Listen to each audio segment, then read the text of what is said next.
We continue with action from Bellator 290, Kia Forum, Inglewood, California, as we get set for a welterweight matchup. Number 7 ranked Neiman Gracie, former title challenger on the first losing skid of his career. He takes on Dante. Schiro took the fight on short notice in place of Michael Lombardo. Let's go to the tail of the tape.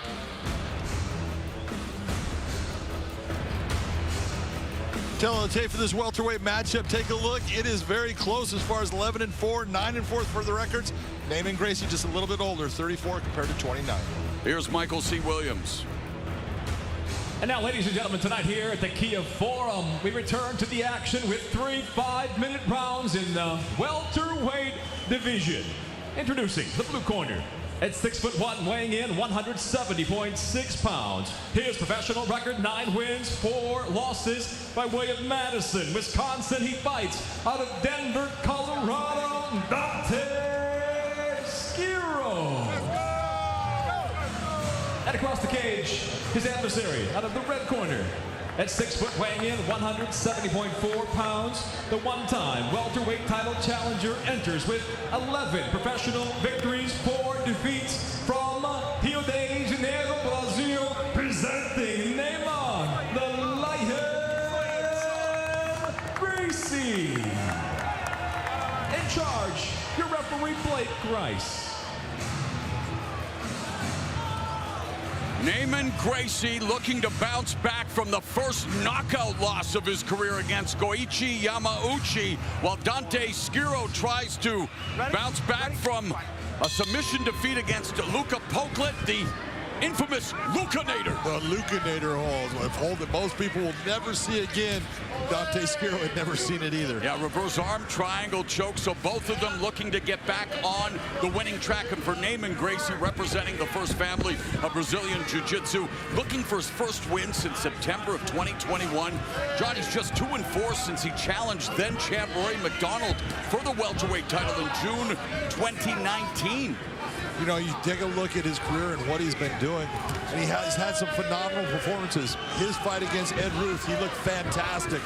And then he had that fight when you take a look at Lemminger, the big knockout. But I think he kind of got, you know, the same thing that happens with all grapplers, wrestlers. They start using their stand-up. They start getting, you know, a little more comfortable. They get that knockout, and all of a sudden, that's all they want to do. Schiro was looking to take a page out of Anderson Silva's playbook. He had the first front kick to the face and knockout against Fedor Belfort, and Schiro was looking for that early, but it's Gracie pinning Schiro along the fence, and Gracie's 7 submission wins are tied with A.J. McKee for second most in the company, behind Yamauchi with 9, and of course Gracie now with back control on Schiro. Climbing up. Now in the backpack position, looking for that body triangle. He's got that in place. And he is looking for a rear naked choke early in the fight. He has 9 submission wins, including 3 via RNC. You take a look at this point of the fight, 2 minutes in, not a whole lot of sweat involved. He's not real slick or slippery, so Dante Schiro is going to have to be very careful with his defense. And he told us he was going to get back to his roots. He said, you know, I want to show him a complete mixed martial artist, working with Rafael Cordeiro and the like on his striking, but at the end of the day, what got him to the dance is his Brazilian Jiu-Jitsu, and we are seeing signs that, you know what, getting back to what got him to the dance in the first place. Yeah, and look, not all black belts in Brazilian Jiu-Jitsu are great with MMA Jiu-Jitsu. Neiman Gracie is. He's got unbelievable leg locks, great chokes. He can attack you from anywhere, so Dante's got to be very careful right now. And Gracie very patient. For Schiro, literally carrying the weight of the world on his back now in the form of Neiman Gracie. It's the human backpack right now.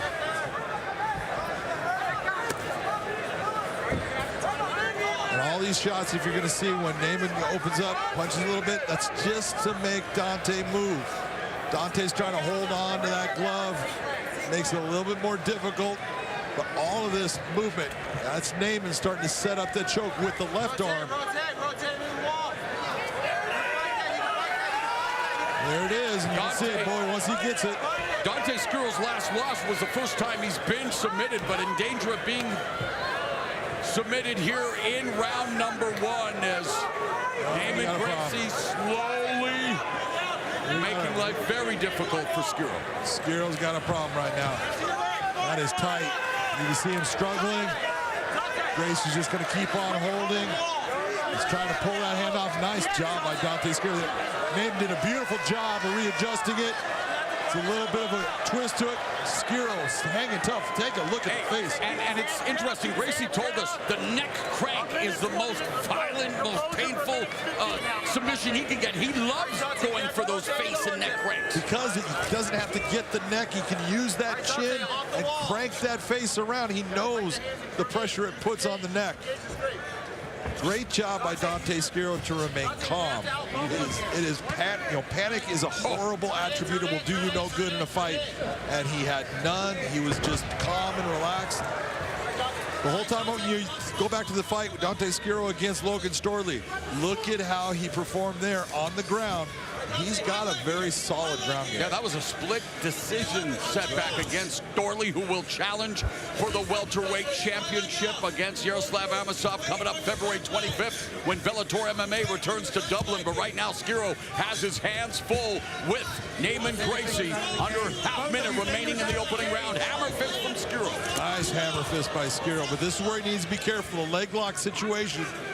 Neiman Gracie is outstanding with leg locks. Again, not Achilles a lot. lock, perhaps there right now. Look for the heel hook, but he's almost got that Achilles. He's looking for it.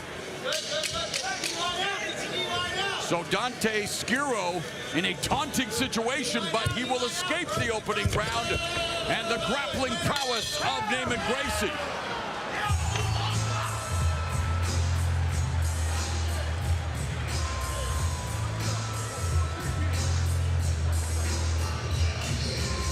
All we gotta do is breathe and recover. Beautiful job. Give me 4 big ones, please. Through your nose, out your mouth.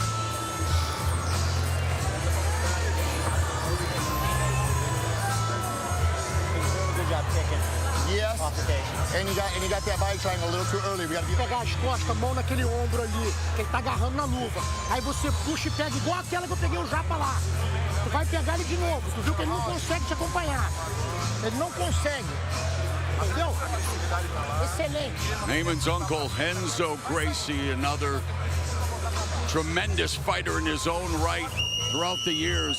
Never met a fight he didn't like, whether it's in the ring, cage, or the street. Doesn't matter, doesn't matter. And, you know, we're singing the praises, rightfully so, of Neiman Gracie's Brazilian Jiu-Jitsu, and you mentioned it too, John. Dante Schiro, I mean, he has incredible Brazilian Jiu-Jitsu skills in his own right, and we saw him do a great job of defending against Gracie in that opening round. If he didn't have the skills that he has, he would have been out of this fight already. And so Dante Schiro has a very good ground game. Second round underway. Jab by Schiro. And you speak about the evolution and the way that the sport has evolved and still very much a young sport now here in North America, 30 years. Gracie, by far, the best striker in the Gracie family in terms of how he's evolved against Rafael Cordero, but at the same time, if you specialize in one thing, John, we're still, even in this sport, we have to be good at everything. The specialists still do dominate. Specialists dominate until they meet that person that has the skill set to match their specialty. And all of a sudden, when you're falling behind in another, now you have problems in the fight. So this is, there's an evolution with every fighter. And, when you're talking about the top fighters, it's so many elements. It's not only the technique, it's not only knowing all these different skill sets, it's athleticism. And Schiro again, sharp jab, good counter right from Schiro. Schiro has gone to the face twice with that front kick, by the way, John, just to put it out there. He's looking for a highlight reel finish. Schiro's not afraid to exchange it all. Nice foot sweep, beautiful elbow. Beautiful elbow by Schiro, knee up the middle by Schiro. Dirty boxing uppercut from Gracie, trying to frame. Schiro changes levels, looking for the takedown, working diligently to get that outside trip, but Schiro defending it well. Beautiful job by Schiro. Taking a look at that, you saw Neiman still has his hands clasped. Schiro was able to hip into him, creating himself to be long, drug his foot on the ground, stayed heavy.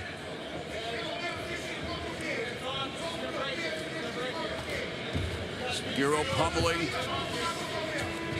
Got that body lock. There's the right hand to the body, and Schiro trying to break the grip of Gracie.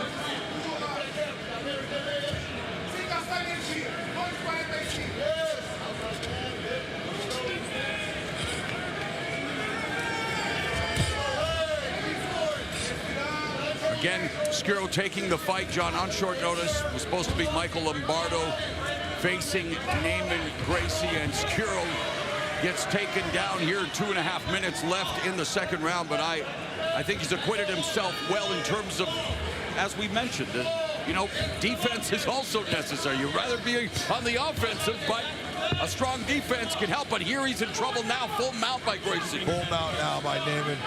And you're talking about his conditioning. Look, he works out in Colorado. He's always in shape. He says he's always ready for a fight. I've never seen him get tired in the fight, so I believe him when he says he's in shape.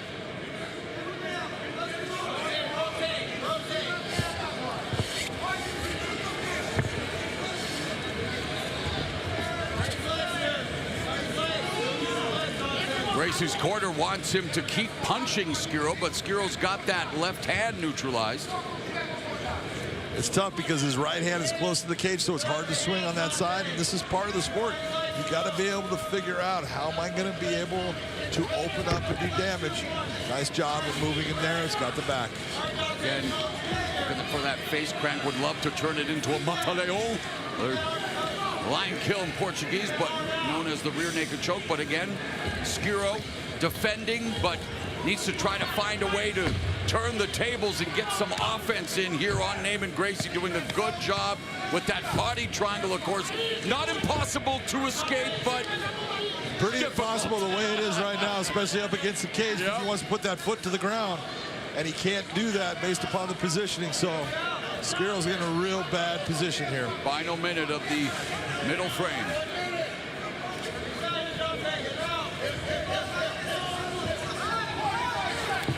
And now Gracie goes again for the neck. It may behoove him, though, to use a little more offense and strikes like his corner wants, just to get Schiro to... Got to make him break. open up. Yeah, open him up. Open him up like a double click. Under 30 seconds left here in the second.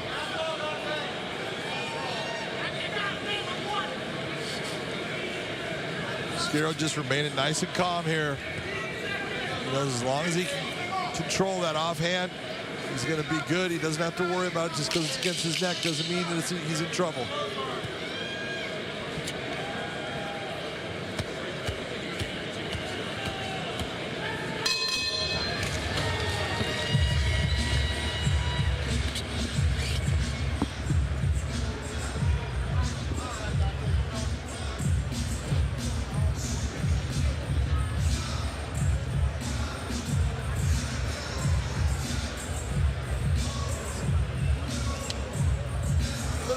Lost the last half, okay? So it could be 1-1, we could be down 2. Let's play, we're down 2, and let's let them fucking go.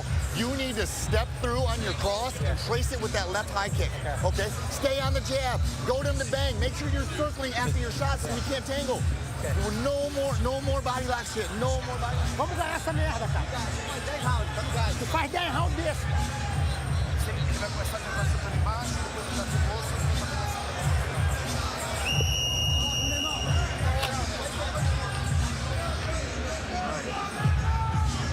Round three.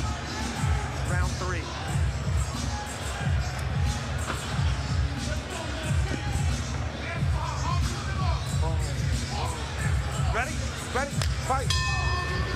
Third and final round. Neiman Gracie, number 7 ranked welterweight, against Dante Schiro. Both of them looking to rebound from losses.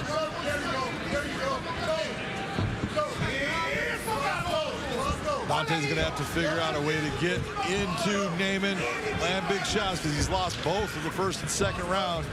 So he's got to do something to either knock Neiman out, submit him, or have a huge round.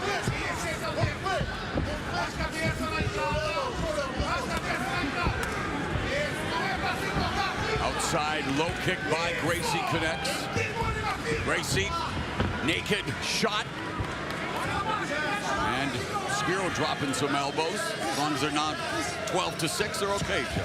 That is absolutely correct. Why though? When is that going to change, John? Like when you look at some rules and you go, that makes no sense. Well, that's one of them.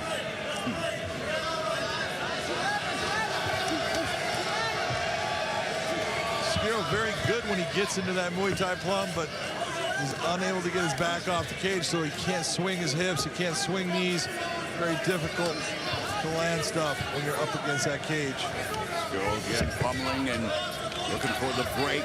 Gracie anticipating, trying to continue to stay attached to Schiro, finding a way to bring him back to the mat. There's so many little things happening here in which they are each trying to just find a way to get the dominant position, and this is the way Gracie likes to do it, and he's going to try to get those hooks in. He's got the dominant position. He's in full mount right now, almost has the back. And he does have the hooks in. Yep.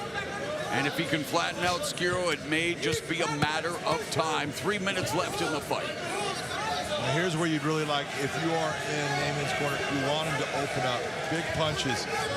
Don't go after the submission right now. Schiro again, back to his feet. I'm sure Neiman's legs are a little tired after riding in. Oh, and put the squeeze on with it, buddy. Absolutely. And they fall to the canvas. Midway point of the final round.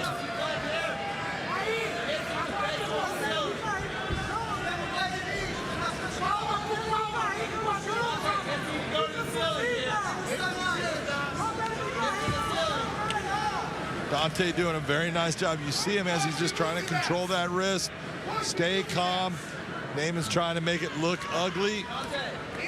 There's some shots from Gracie from the back, just peppering the body and the head of Dante Schiro. Final 2 minutes now in this welterweight fight. Gracie looking to end the first two-fight losing streak of his career. And for Schiro, again, as we mentioned, coming off the first submission loss of his career. Of course, welterweight division, as we mentioned, Yaroslav Amosov returning to defend the title in a rematch against Logan Storley in Dublin. Minute and a half now left in this one.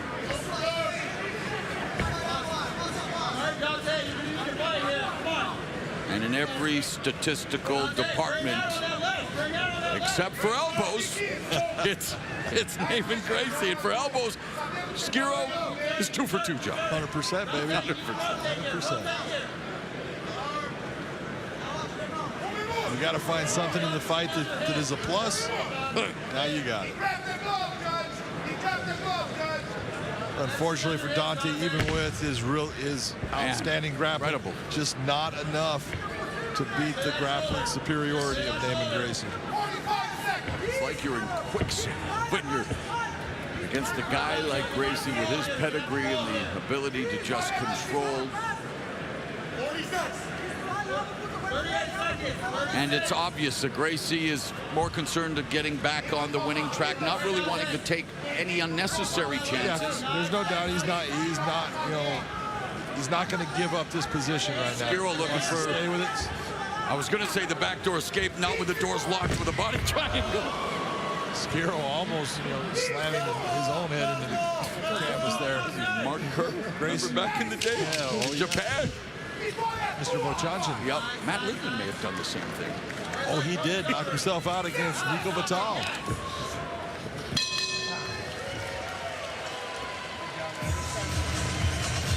Everybody okay?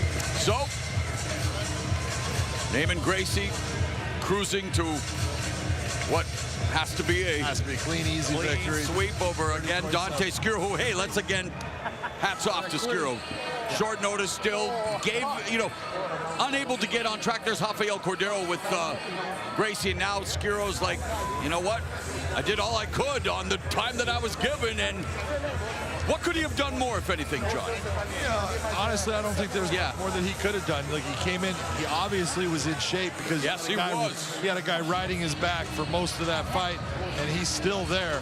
It's just that there's a difference in the skill level as far as the grappling, and this was a grappling match basically from the beginning to the end, and Neiman Gracie was the better grappler. And Gracie appreciates Schiro taking the fight because he gets to collect a check still. Especially when you go through a camp and you're going to put all that time and effort in, and then you don't get the payoff. That's not good. There is Renzo Gracie. I mean, what a great 1-2 punch. Striking Rafael Cordero, grappling Renzo Gracie. You're in pretty good hands.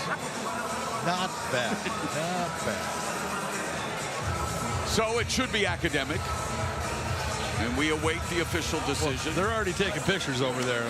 So I would say, I think they think it's academic too.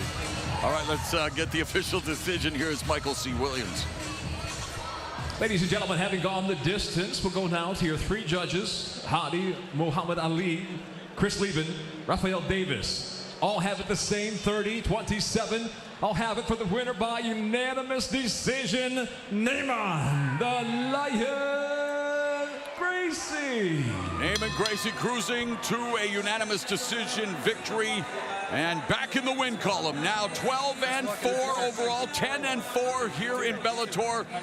And Dante Schiro, again, you take a fight so you can't get a mulligan, but again, short notice and still acquitting himself as well as he could against a guy with Gracie's credentials. And he's now lost 2 in a row, but he'll be back in the Bellator MMA cage soon.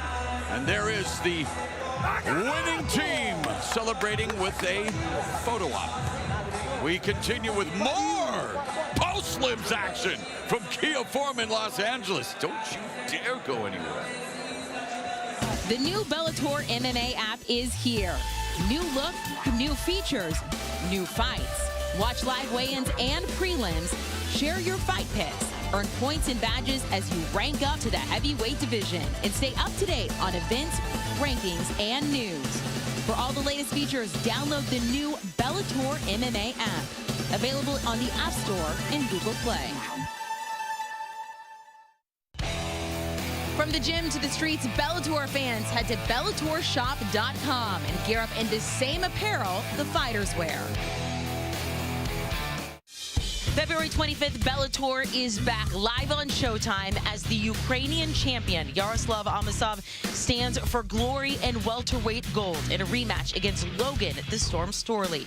Plus, the 8-man $1 million lightweight world Grand Prix that begins March 10th, headlined by the 16-0 champion Usman Nurmagomedov against veteran Vincent Henderson. Do not miss a frame of Bellator MMA fight action live on Showtime. All right, let's go to the tail of the tape for this intriguing bantamweight encounter. Undefeated Jaylon Bates taking on Jornel Lugo, who tries to bounce back from his first loss. Yeah, you can take a look at those records, 6-0 versus 8-1. Both of these guys are the future. Here's Michael C. Williams. And now, ladies and gentlemen, we go to the bantamweight division, scheduled for 3 5-minute rounds. Introducing first the blue corner. At 5'9", weighing in 135 pounds even. His professional record, 8 wins, just 1 loss, fighting out of West Palm Beach, Florida, by way of Waterbury, Connecticut, Jornel A1 Lugo.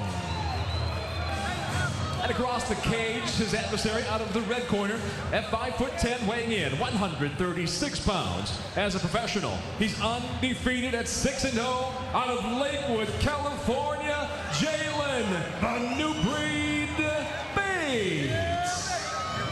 In charge, your referee, Frank Trigg. Good. Good.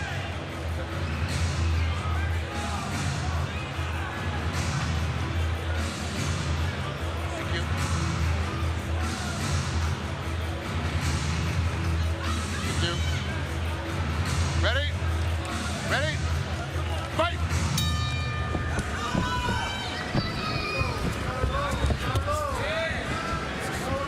Jaylon Bates, freshly shorn, shaved his head, renewing his commitment to mixed martial arts, despite the fact that he is undefeated. Wasn't really happy with his win over Mark Coates, and Again, for Lugo, losing to Danny Sabatello via decision.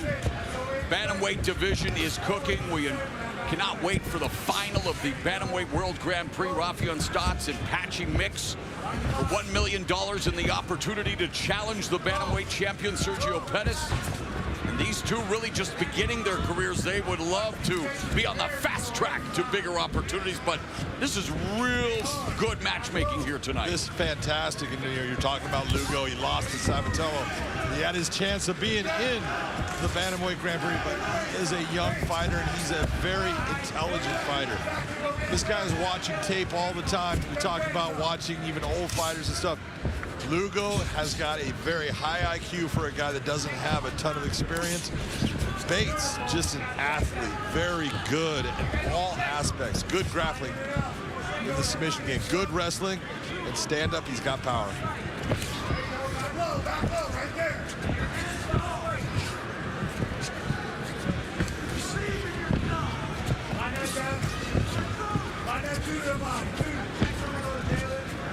You can see that the switch step of Jornel Lugo is starting to cause a little bit of trouble for Bates as far as the range. Lugo keeps on switching on him, and it makes Bates kind of take a second to just stop to see what he's got. And thus far in his career, Jaylon Bates has turned that Bellator MMA cage into the Bates Motel, a scary place for all 6 of his opponents, John, 4 of whom experienced early showers. And, you know, with 4 submissions, tied for Patchy Mix, we just mentioned, being in the World Grand Prix final for the most in Bellator Bantamweight division. So, again, Jaylon Bates putting it on Lugo here early. Lugo trying to pummel, trying to break. Well, Lugo is showing, you know, he had some problems with the wrestling when it came to Danny Sabatello. He said, oh, I know where I got to work. And he's just showing good defense right there. Not saying that Bates is quite the wrestler as Sabatello is, but look, every little bit that makes you better. Maybe you possibly get that rematch with him later. It'll be a different story. And Bates, you know, he started career 3-0, was in Portland, Oregon, but then moved to California to work with A.J. McKee and his dad, Antonio, at Team Body Shop.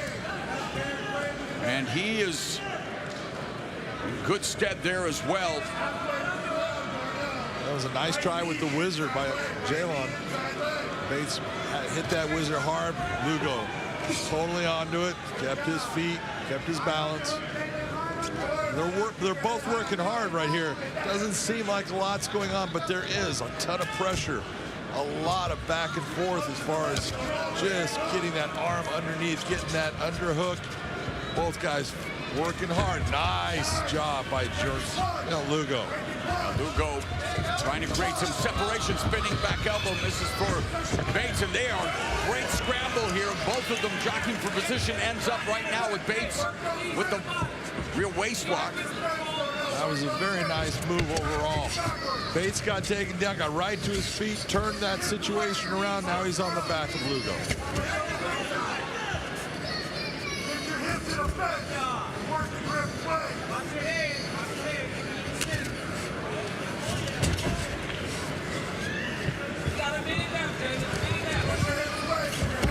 Under a minute remaining here in round 1. There's the separation Lugo was looking for. Lugo's done a very good job of attacking that lead leg on Jaylon Bates. We'll see if that starts to have an effect as this fight goes long.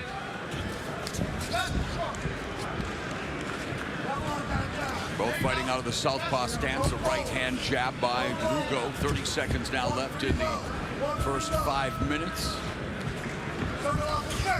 Feint by Lugo before lunging in and missing with the right. Oh, there's a front kick to the face by Jaylon Bates. Meets the bottom of my foot. Jabs to the body by Lugo, but a lot of single shots. Not a lot of combinations being put together here in the first round as we head to the second. Calf kick by Lugo.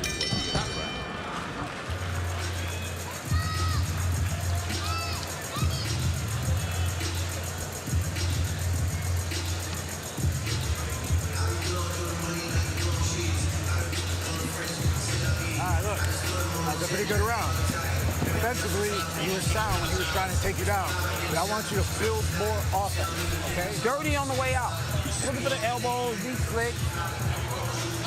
All right, that was an even round, but he probably got it because he red, but I don't know. You know, these refs are making some crazy calls tonight. But hey, other than that, let's get your hands going. Sit middle. I mean, this is your fight. He's starting to slow down now. They're gonna land. Now we gotta start building. 2 to the body, 3 up. Double jab, hard low. Second round. Second round.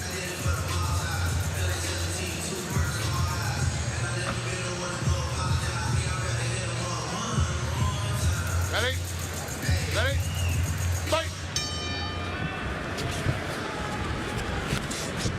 Lugo immediately goes to the body again with the jab. This is round number 2 of this bantamweight encounter between the undefeated Jaylon Bates in the red gloves and Southpaw Jornel Lugo in the blue. And now Bates on his back looking for the up kick, and Lugo just trying to find a way to attack from this position. A prime Fedor Emelianenko would have dived in and landed some right hands, and again, not the way that he wanted to end his illustrious career, losing for the 2nd consecutive time in the opening round to Ryan Bader. And what a class act Ryan Bader is, knowing throughout this entire promotion it was all about Fedor, and the headline, his last fight, well, Ryan Bader is still the Bellator heavyweight champion. As Bates controls Lugo's posture, close guard, wide base for Lugo.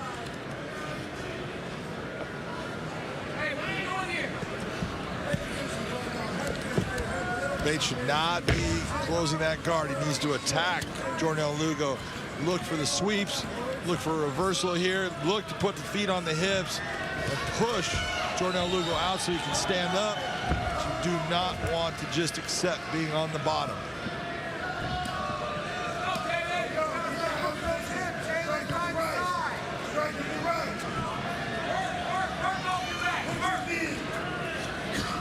That's good work right there. Nice job. That's what I'm talking about. Continue to attack. If you're attacking him, he cannot hit you. He cannot do any damage. Continue to make him work to defend.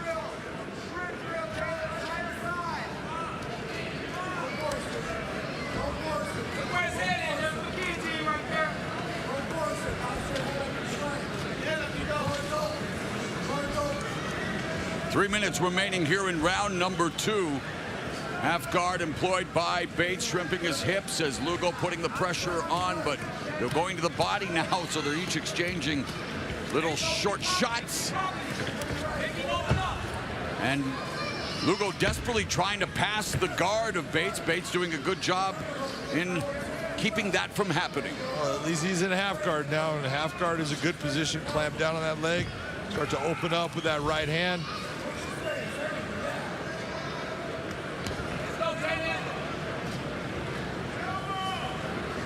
Jaylon using a nice knee shield inside, getting him back to full guard.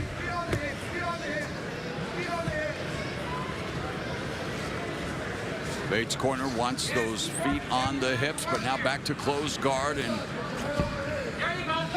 2 minutes left in round number 2, and a lot of energy being expanded. And here we have Lugo trying to impose his will and skill on Bates, but Bates very active from his back, not making the top position an easy one for Lugo, which, you know, top position's dominant position, John. You would think, but, you know, right here, when you have someone, nice pass by Jornel Lugo, he's still controlling the leg there.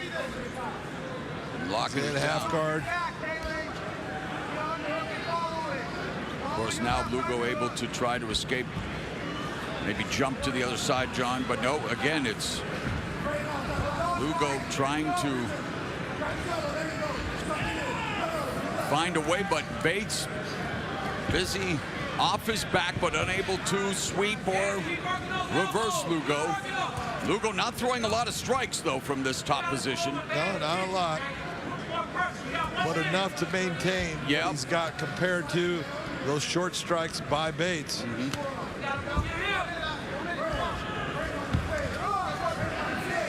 Nice reversal position by Jaylon Bates.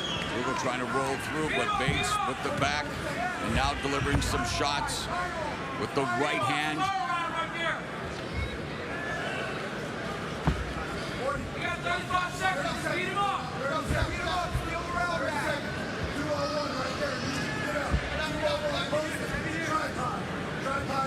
Bates trying to get his hands free. Not easy to do in this position.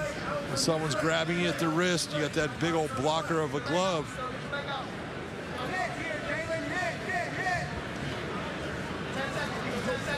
Final 10 seconds of the round.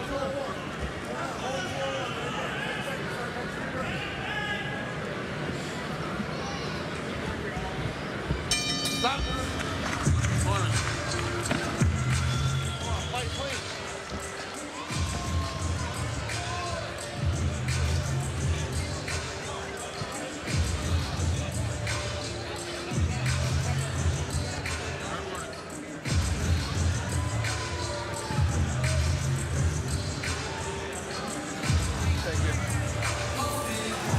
Take him down, bro. Put him on his ass and don't stop. Antonio If you get taken down, McKee. you gotta move your hips more. You're not moving your hips enough. Right side, left side, right side, There left you, side. I was If you're actually throwing going out to a say strike, from they the can give you back, that because more hip escape attempts or shrimping the hips, but right. hey, Antonio You gotta McKee fight giving this him round, though, bro. You gotta some fight this sound advice here for this young fighter, Jaylon Bates. Again, 6-0, all of his fights under the Bellator MMA banner. 4 of his 6 wins have come via submission. There's Jornel Lugo in his corner. I can tell you that Antonio McKee is one of the funniest guys in a corner, especially when he's got a fighter like Bates, who he knows should be winning the fight, but is not fighting to his potential. You will hear things out of Antonio McKee that you cannot believe. And you cannot repeat. Nope, you cannot. Bates trying to bring some flash to the beginning of the 3rd round.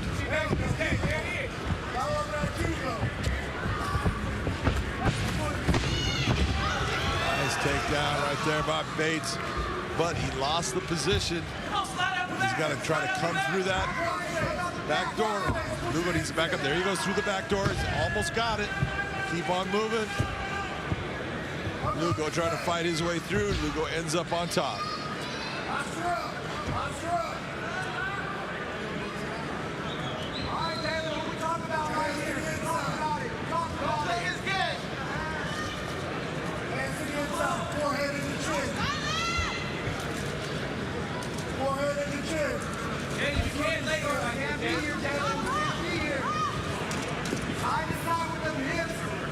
Bates coach Antonio McKee telling him you cannot lay here, and he's absolutely right. As the time ticks by, this fight could be slipping away from the win column into a loss, the first of his career for Jaylon Bates.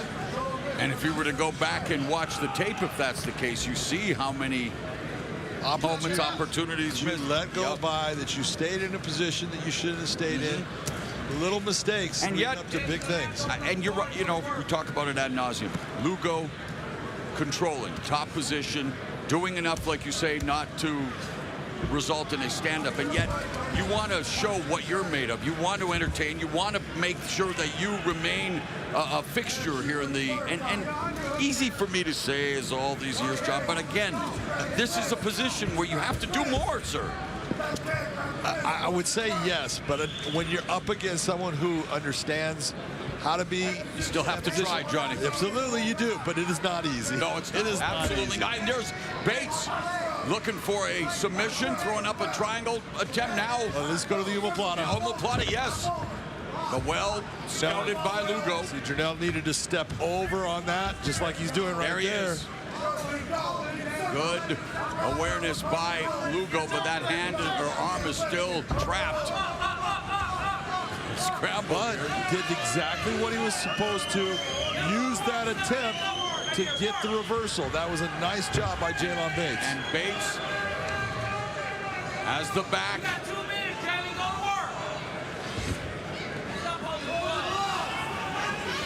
And Jaylon Bates right now is in a position where he's behind, but he's not behind by that much because Lugo wasn't able to do any real damage to him while on top.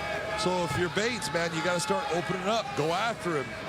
Well, Lugo's had the advantage in ground control. Bates has outstruck Lugo, but again, a lot of those shots from the bottom that, have landed, not doing any damage. Not doing anything.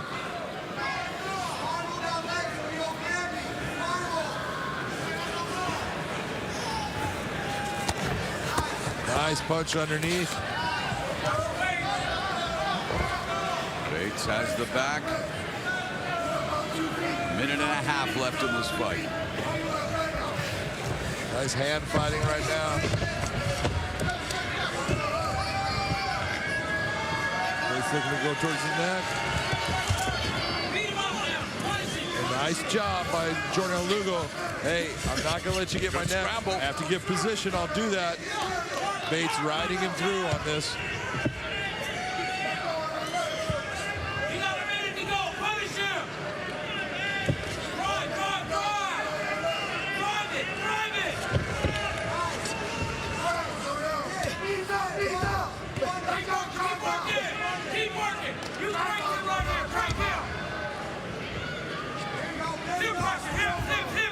Working towards a crucifix position.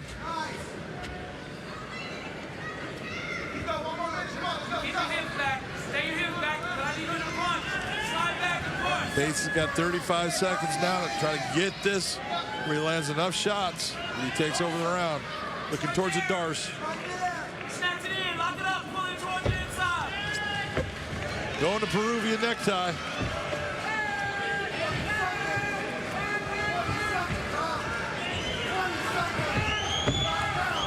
He lost it there.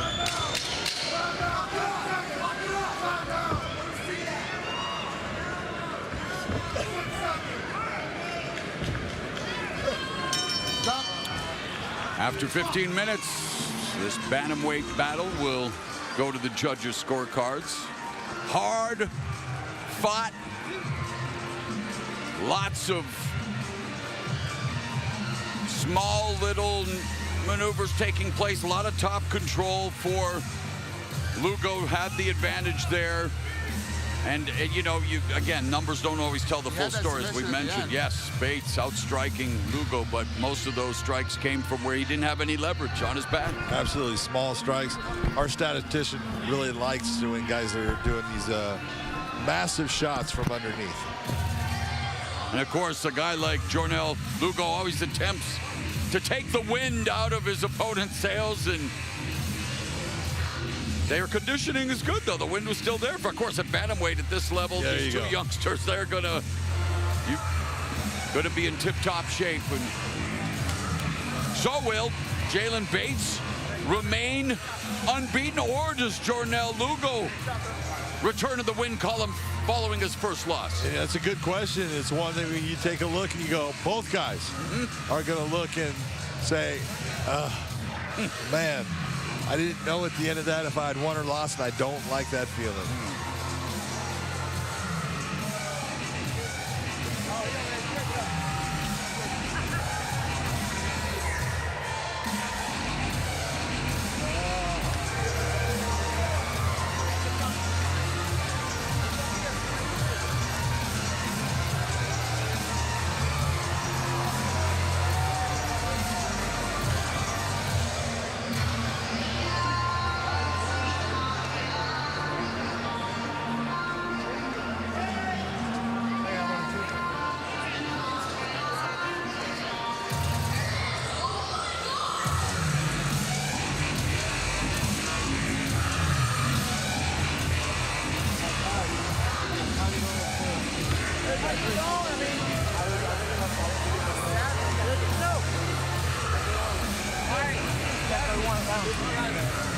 Let's make it official with Michael C. Williams.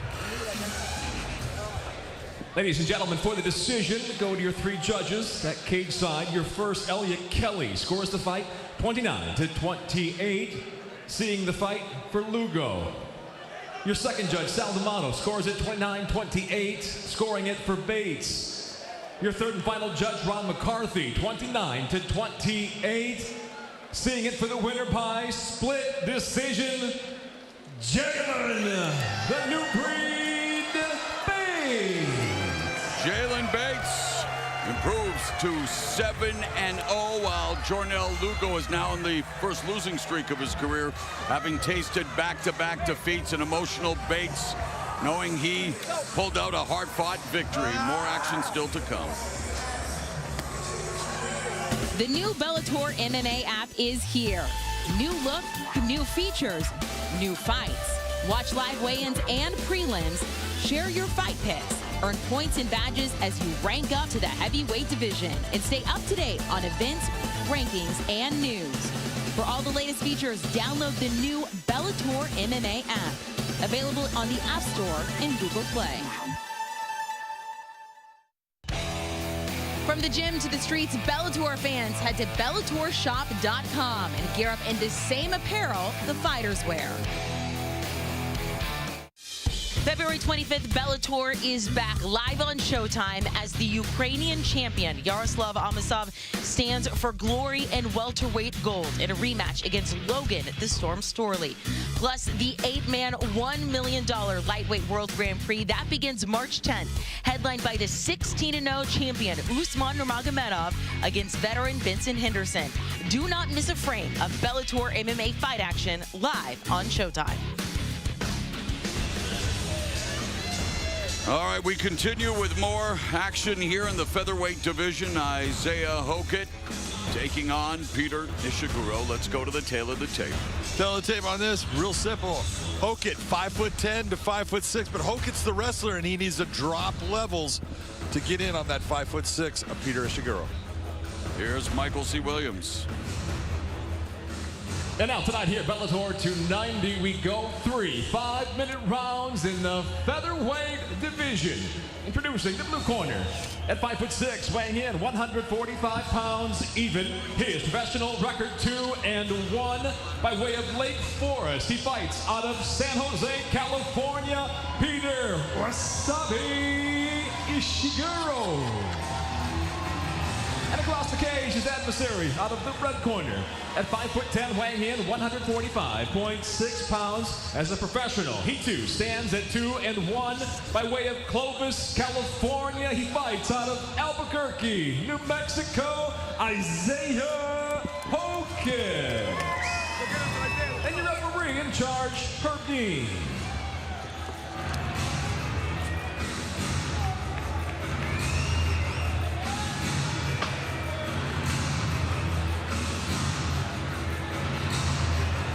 Ready, ready, ready. Hokit is 2-1 as a pro. All 3 fights here in the Bellator MMA cage.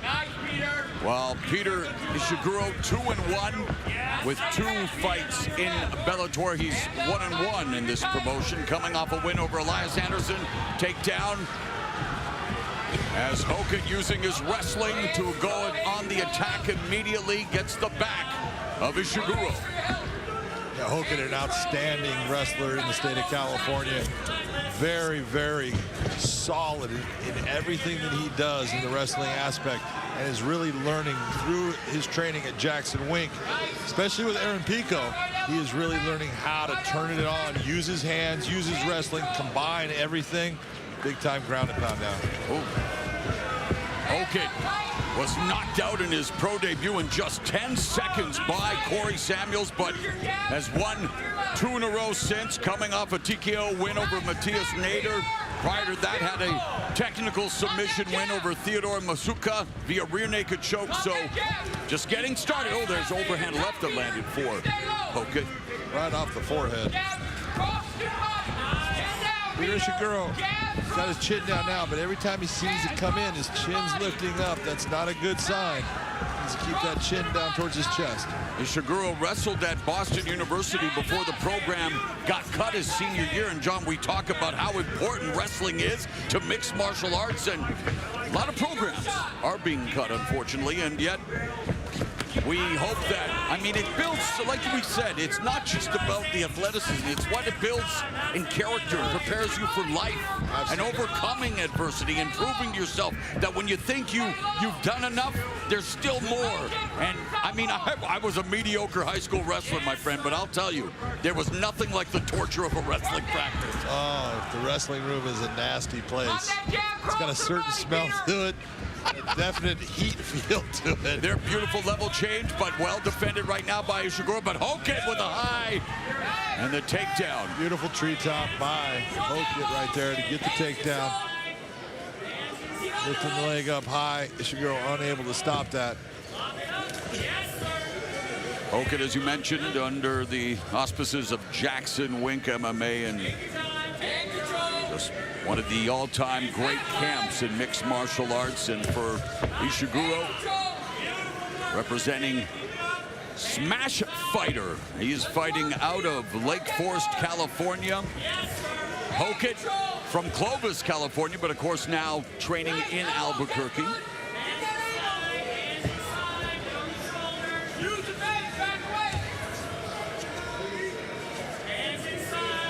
Nice job by Ishiguro trying to upset the balance and base of Hokit. He's just unable to. Hokit just too solid for all those years of wrestling. Understands and feels that base.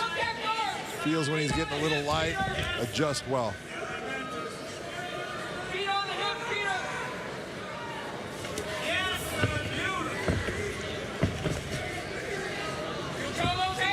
Final minute and a half of the opening frame. Close guard by Ishiguro, but the wrestling, as you mentioned, by Hokit, who has wrestled since the age of 4. Very talented high school wrestler, but then went to Drexel University, transferred back home to Fresno State, and they had just brought back their wrestling program. Right. So there you go. You lose one and you gain one. There you go. A minute left in the round. Ishiguro really showing he's a gamer, man. He does not settle. He's always looking to get that hook sweep in, trying to just control and get himself in position where he can look towards either that reversal or getting up. Ground and pound from Hokit. Wow. Vocal fan base for Peter Ishiguro, shouting Wasabi, which of course is his nickname.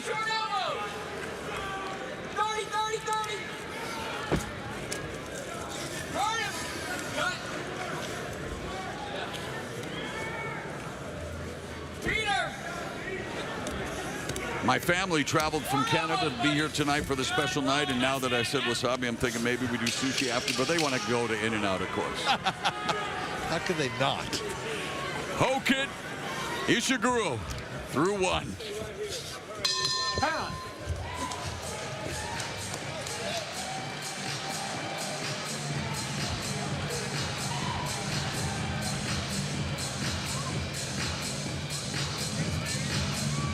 Now, I'm going to give you your water in your right hand, so you take it, drink it when you want. But let's get some deep breaths, Mr. Hokit. That was an amazing round. So, same thing on the feet. When you get them down, just keep fighting the hands on the inside. But listen, mix up the guard passes a little bit now. Okay? Your ground and pound looks beautiful. When you get there, mix it up. Big rope. Right, getting both your side is easy. Nine's there for you. When he bails, you have to go deep now, a little bit farther on it, right? You got to stay on your left side. Crosses to the body are there, and the shot is off that cross. You can't jump in head first. All right? You got to pop that jab up there. Cross to the body. Stay on your left side. Let's go. Stay on your left side. Off the stool. Off the stool. Seconds out. Hold on. Doc. Right here. Time.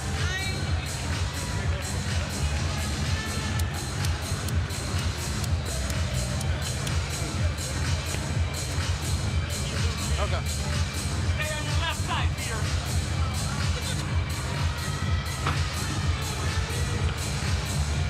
Right. Doctor coming in to check on that right eye. Ishiguro, and then the eye just gets blasted with a Left hand from Hokit, but man, that left eye, or right eye, excuse me, of Ishiguro is definitely causing him problems. Yeah, I think he's broken his orbital. One of those elbows, and here goes Hokit. Oh, that was massive slam takedown. One of the elbows that Hokit threw while on the ground, I think, landed in that eye socket. It's a small bone, but once that breaks, swelling really starts to occur fast. Don't blow your nose. It'll blow your entire eye back up. Hand control. There's another elbow from Hokit. Working from the open. And now the half guard of Ishiguro. He's still in half guard, but using good shoulder pressure when he wants. Ishiguro just trying to hold on right now.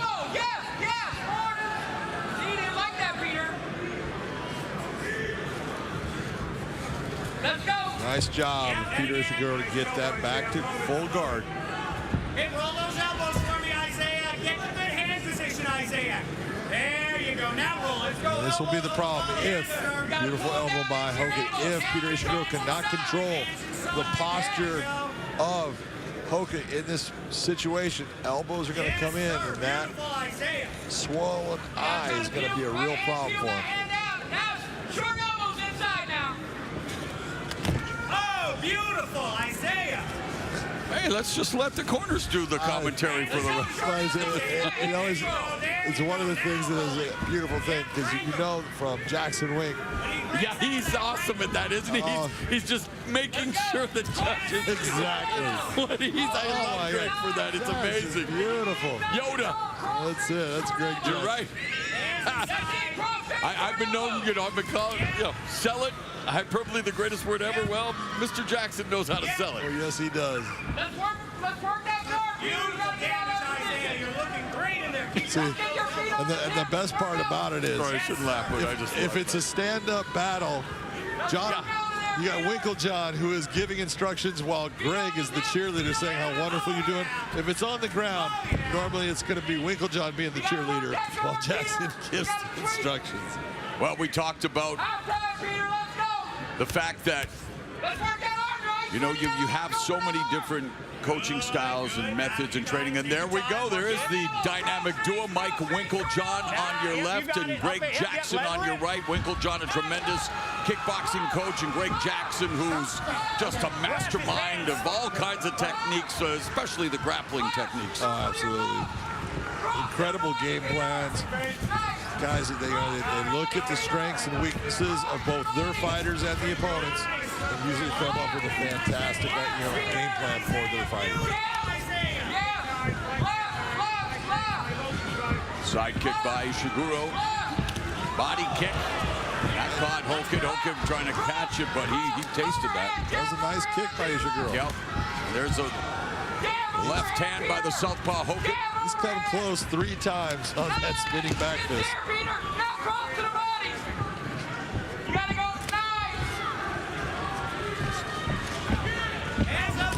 Oh, nice right hand by Ishiguro. Hokit. Inside low kick by Ishiguro, feinting. Hokit goes to the body with a combination led by the right hand. Minute left, and there's a kick from Ishiguro and a straight right down the middle by Hokit.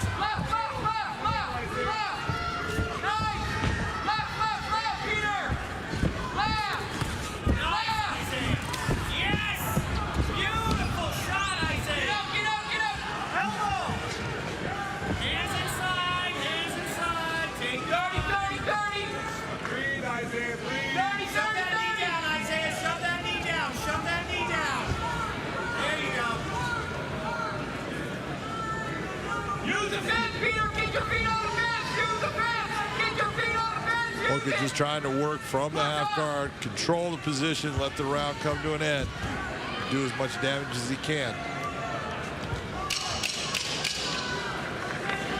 Hokit actually stepped himself back into the full guard of Ishiguro. Third and final round coming up.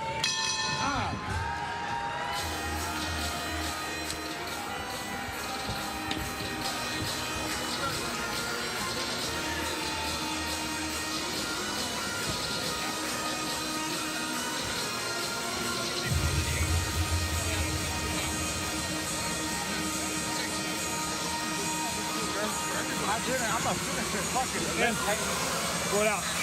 In. Blow it out. One more big one. In. Blow it out. Bring this down, bring this down.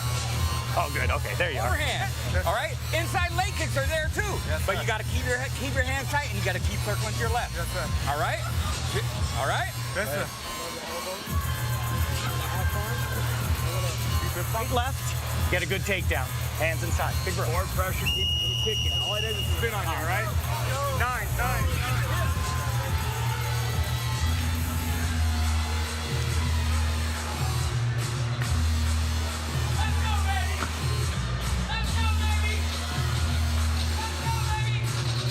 All right, 135-pounders looking for that next important victory as they look to continue to climb the ladder, very much still in the embryonic stages of their pro MMA career. They're coming out in the third round knowing that the fight could very well hang in the balance, John. And Hokit's got his hands clasped, and that's why you see Ishiguro going for the ride.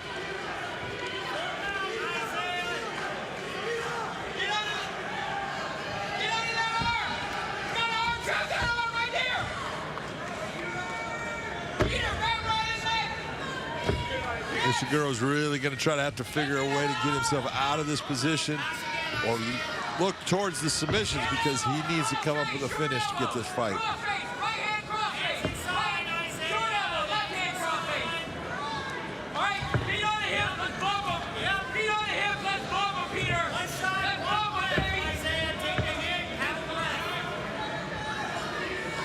There is definitely a technical difficulty with the pants of Isaiah Hokit. They just keep on dropping down.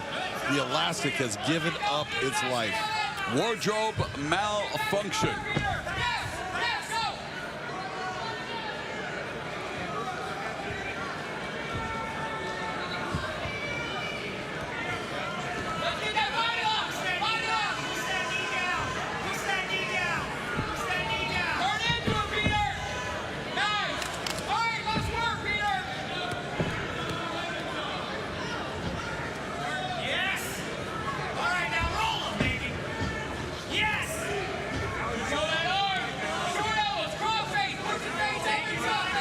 Hokit's corner calling for short elbow strikes near the dulcet tones of Greg Jackson.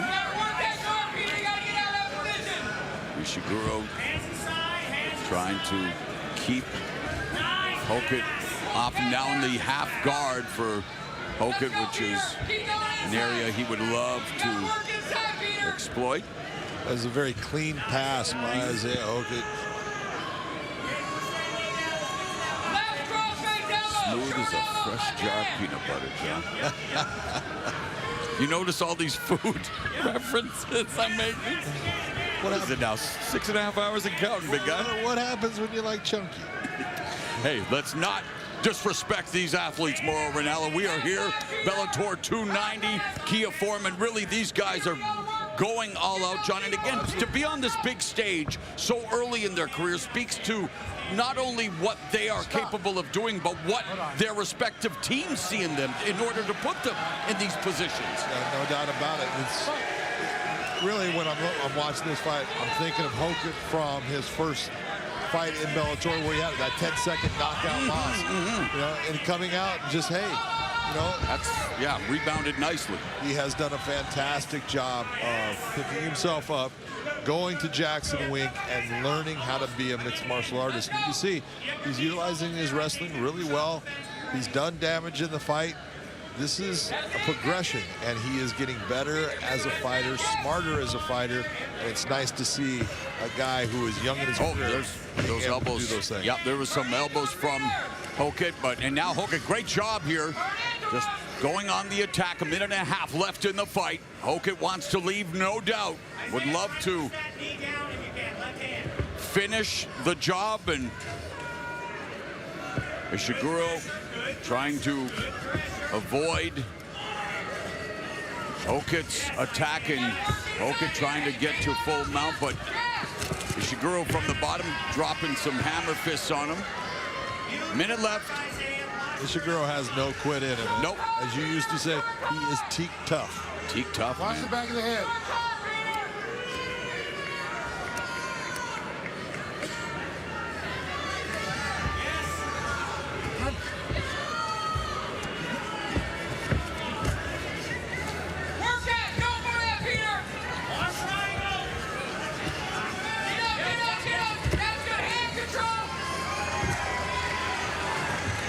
It's the final 30 seconds of this bantamweight bout between Isaiah Hokit and Peter Ishiguro, and the mat returned by Hokit. Ishiguro stands, spinning back fist. And again, the shot, but Ishiguro against the fence, putting his weight on Hokit. And it's looking more and more likely as you hear the 10-second clapper that this fight will go the 15-minute distance.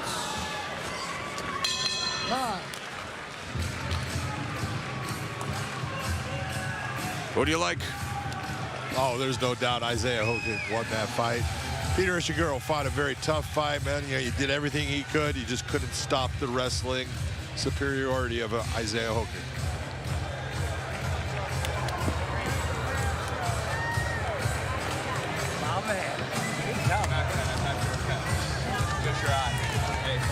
And immediately they go to work with the end swell on Peter Ishiguro's compromised right eye.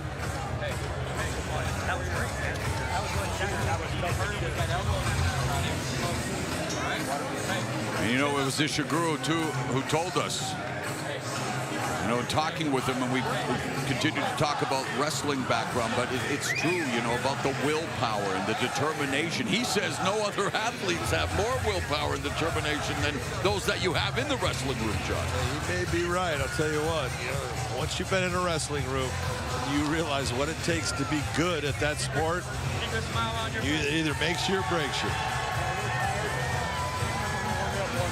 Ishiguro acknowledging the support that he has. Very vocal contingent here to support the California fighter. He was dominant. He was dominant. No doubt. Yeah, take this out. You're gonna have to talk. Let's fucking. And he fucking finishes. Yeah, we learned a lot of valuable lessons. Greg Jackson telling Hokit, you learned a lot of valuable lessons. And John, again, that's every single second, every single minute, it is a learning experience. Let's go to Michael C. Williams. Ladies and gentlemen, for the decision, we'll go down to your three judges at cage side: Chris Leben, Chris Crail, and Michael Bell. All three have it exactly the same, 30-27 for the winner by unanimous decision, Isaiah Hokit. Isaiah Hokit improves to 3-1, has won 3 in a row since his first loss. And we will come back. One more fight here at Bellator 290. The new Bellator MMA app is here. New look, new features, new fights. Watch live weigh-ins and prelims. Share your fight picks. Earn points and badges as you rank up to the heavyweight division. And stay up to date on events, rankings, and news. For all the latest features, download the new Bellator MMA app. Available on the App Store and Google Play. From the gym to the streets, Bellator fans head to BellatorShop.com and gear up in the same apparel the fighters wear. February 25th, Bellator is back live on Showtime as the Ukrainian champion, Yaroslav Amosov, stands for glory and welterweight gold in a rematch against Logan the Storm Storley.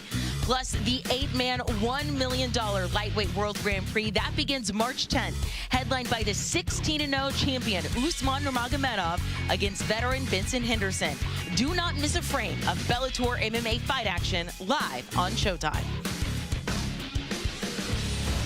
All right, to put a bow on Bellator 290, we are going to the welterweight division. Ethan Hughes is 3-0. Yousef Kakaia, he's got one mixed martial arts bout under his belt. Former kickboxer making his Bellator debut. 3-0 versus 1-0. Someone's 0. Possibly has to go. Yeah, I remember what happened last time you said that. Let's go to Michael C. Williams. And now, ladies and gentlemen, for the final fight tonight here, Bellator 290, we'll go 3 5-minute rounds in the welterweight division. Introducing the blue corner at 6'2", weighing in 170.2 pounds, making his Bellator debut. He brings a professional record of 1-0, fighting out of Iran, Turkey, presenting Yousef Kakaia. And across the cage, his adversary out of the red corner. At 5'10", weighing in 170.8 pounds. As a professional, early on, he's undefeated at 3-0. He fights out of Wiggins, Mississippi. Introducing Ethan Hughes. And your referee in charge, Jonathan Romero. Back.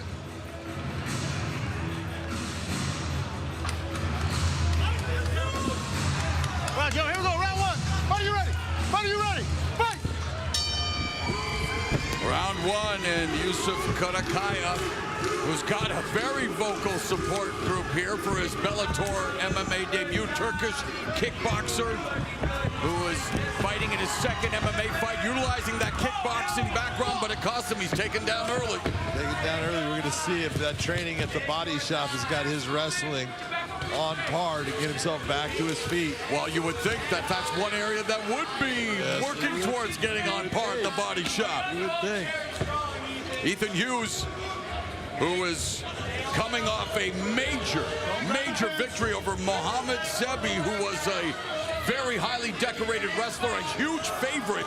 And Ethan Hughes stopped him in the third round, John, in what was a terrific performance by the youngster. Oh, yeah, we saw that Ethan Hughes, you know, a lot of people, it's reading the book by the cover. And, man, inside, it may be a completely different story. And Ethan Hughes showed he's got a lot of technique. He is tough as nails, and he will continue getting after it. When you think he's going to stop, there is no stop. So both of them coming off long layoffs. And it's Hughes looking to take the fight to the mat.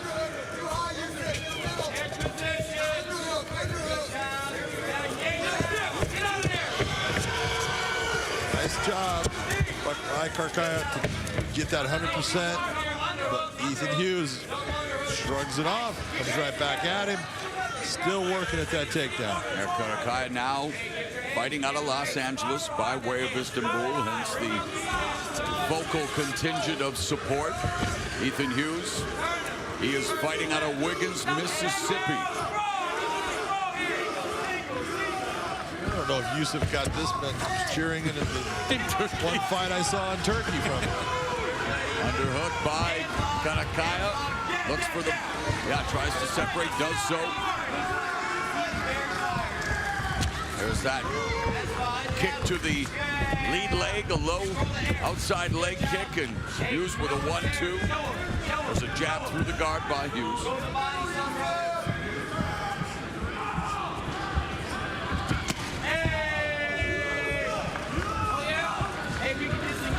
Midway through the opening round, Hughes on his back foot with that right hand.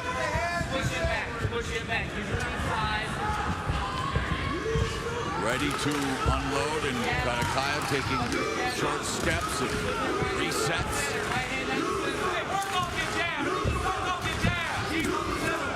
Kakaia really needs to start throwing his hands. He's waiting. You can't wait forever. You got to throw.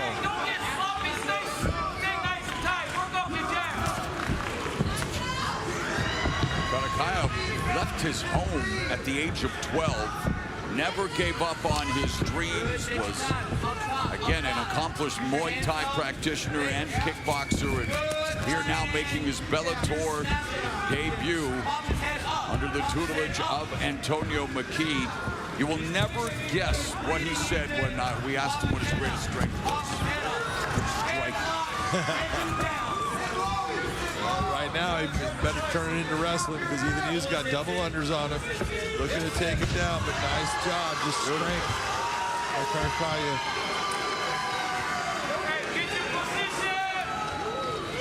There you go, John. Yes, he's got the takedown. He got the takedown.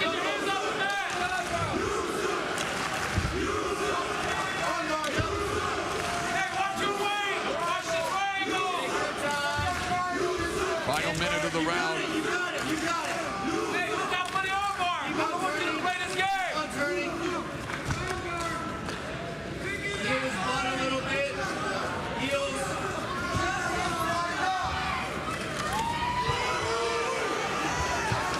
Hughes looking for that leg lock.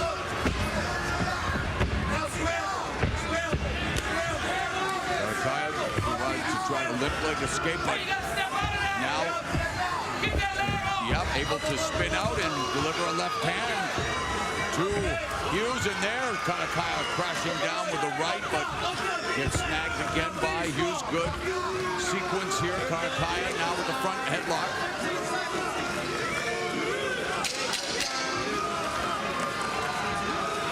Kakaia looking to set up. Looking for submission. Sure looking for it. But time will run out as we go to round 2. Yousef Kakaia, who won 2019 Survivor Turkey earlier tonight. Of course, we made our Bellator MMA debut on CBS, home of Survivor. There you go. Remember, a guy hosted a show that was on after Survivor last year. Beyond the Edge. Hear about it? Beyond the Edge. Reality show. Oh, that had some guy. Yeah, that Ronaldo guy. Going crazy like you're happy or something. So here's Ray Lewis. Let's listen in to Antonio McKee. He's tired now, but I need you to work clean. Everything looks sloppy. Let's tighten up everything. Work off the jab. Set that right hand up. Feint, boom. Right hand, left hook, right hand again. Follow that with a kick. All right, let's go to work. Again, that's what you gotta love about Antonio McKee. He's gonna tell you the truth. Everything looks sloppy.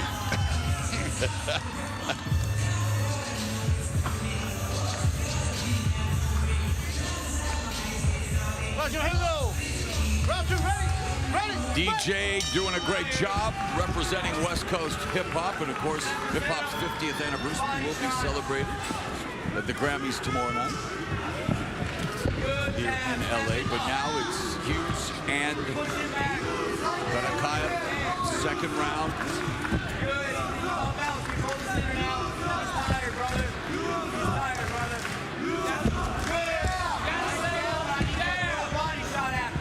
Hughes definitely has slowed down as far as his aggressiveness. He's kind of waiting now. That's not a good thing. It's clear that Kakaia. Oh, Kakaia stuns Hughes. But Hughes quick to clinch. Get that body lock secure.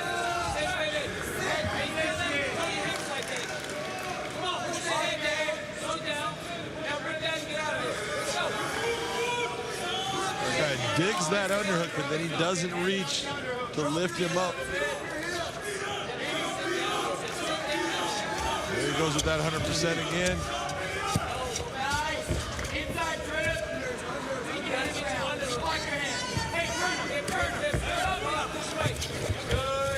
He switches to the single. Underhook by Kakaia. Kakaia is just physically much stronger than Ethan Hughes, and that's causing Hughes some problems here.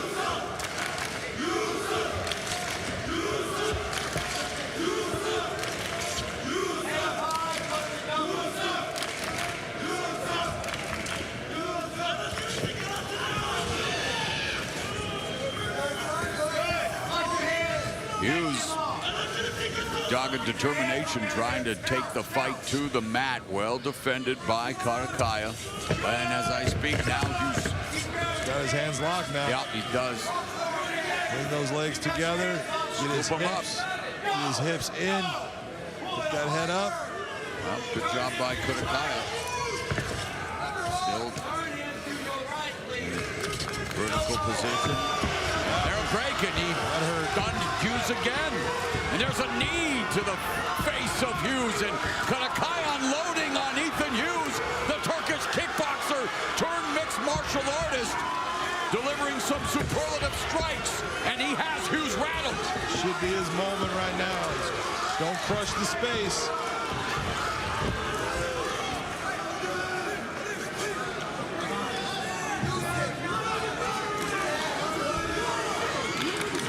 Well, it's interesting, as you mentioned, John, you know, when we talk about his strength being striking, and as happens in MMA, his first pro fight ends via rear naked choke, gets a first round submission under his belt, but he had Ethan Hughes in trouble momentarily thanks to his striking now in the guard of Hughes, as under 2 minutes remain in the second round.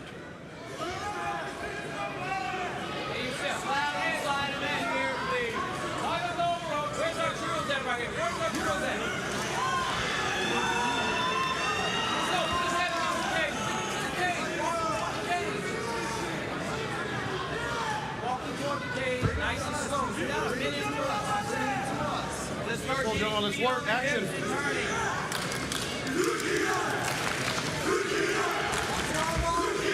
Nice arm bar set by Ethan Hughes right here. And that's tight. That is tight. Now he's belly down. Down arm bar. Maybe trying to honor Fedor Emelianenko in his own way, because that was a move that Fedor Emelianenko was very good at in his prime, John. In his prime, he used to swing into it incredibly fast. So Hughes needs to get that other leg up or adjust his position. He decides, I'm going to go adjust and get on top. Hughes' lone submission win came in 2021. It was also via rear naked choke, just like Kakaia's lone MMA bout.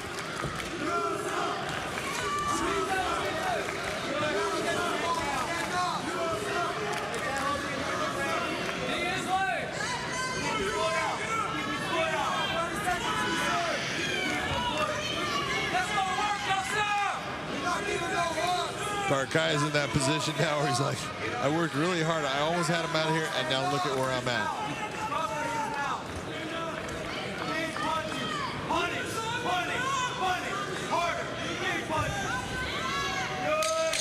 MMA can be such a cruel mistress. Boy, it can. As we go to the third and final round of what? Hughes looking at the referee, delivering right hands to Kakaia, but the final 5 minutes are on tap.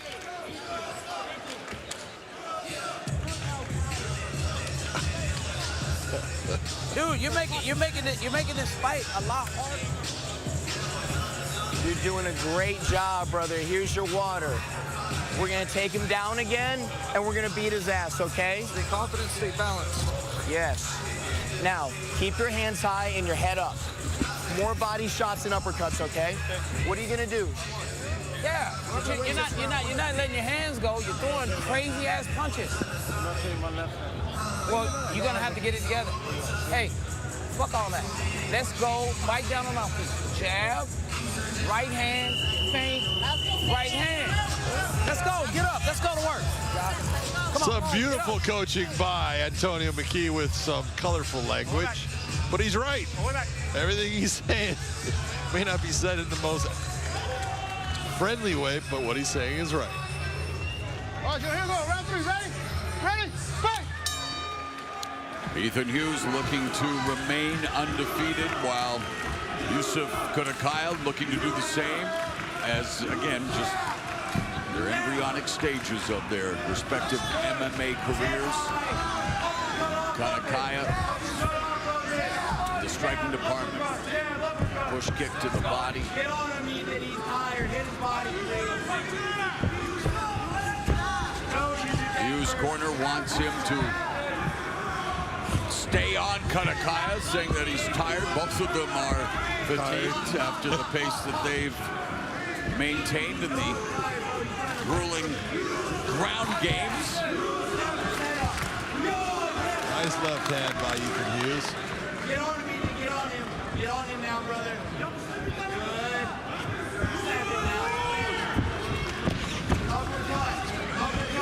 Uppercut after. Oh, and just missing with the spinning back elbow was Kakaia. I need 2 points for all you. Push back. Get the center of the ring, Ethan. Ethan Hughes, get the center of the ring. Nice 1-2 by Hughes. Take down. Take down. Good. Bring down. Oh, right hand from Kakaia lands. Land that uppercut. Good. And right lead by Hughes. Hit the body, please. Good. Uppercut and hook. Get that hook. Down the bottom, straight. Ethan Hughes, you're winning this fight now. Jab, uppercut. Head up high. Oh, nice shot right Nice there. shot indeed. Ground and pound as Hughes looks to go for a submission, looking for the armbar again from the bottom after he tasted the power of Kakaia. Kakaia landed a very nice Nice shot there. He's quickly responded to the arm bar. We'll see if Kakaia can get that arm pass. Nice job of stepping out. Nice escape.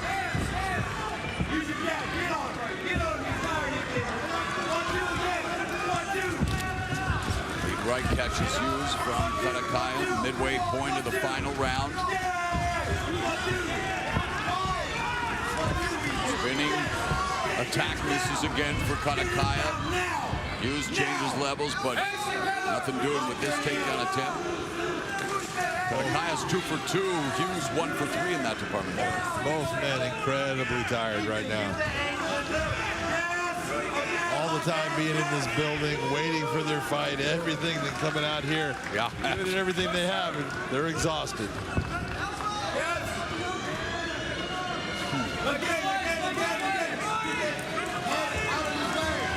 I have a feeling our crew feels the same way. Yeah, they might. They've been here all day, and they're going to probably be here all night.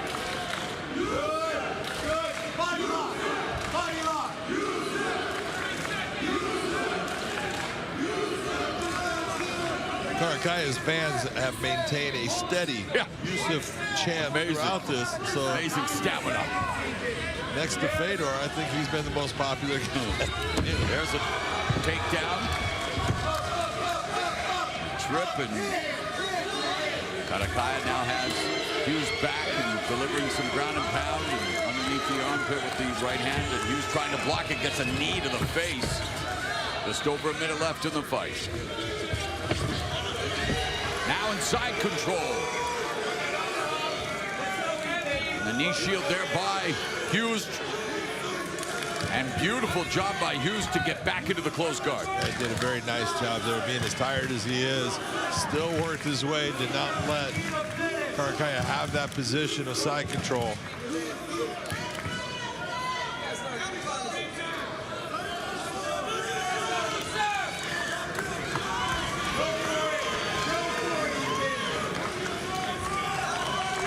Final 30 seconds of the final fight of the night here at Bellator 290.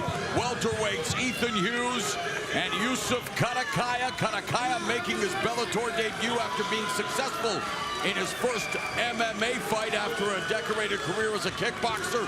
Ethan Hughes, he is looking to move to 2-0 here in Bellator MMA as we go to the judges' scorecards with Hughes trying for the armbar. Time is going to run out. Hey, that is tight. He hyperextended the arm, but Kakaia did not capitulate. So, John, unofficial.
Go to your three judges, Wade Veer, Chris Lieben, Elliot Kelly. all have it exactly the same, 29-28. I'll have it with the winner by unanimous decision, Yousef Kakaia. So Ethan Hughes goes from the ultimate high of upsetting Mohamed Sebi to, well, tasting defeat for the first time as Yousef Kakaia wins his Bellator debut, and his fan base loud and proud here at the Kia Forum.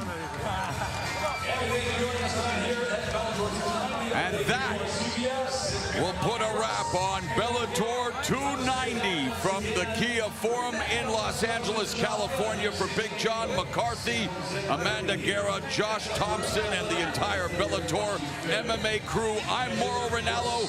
Thank you for watching Bellator 290.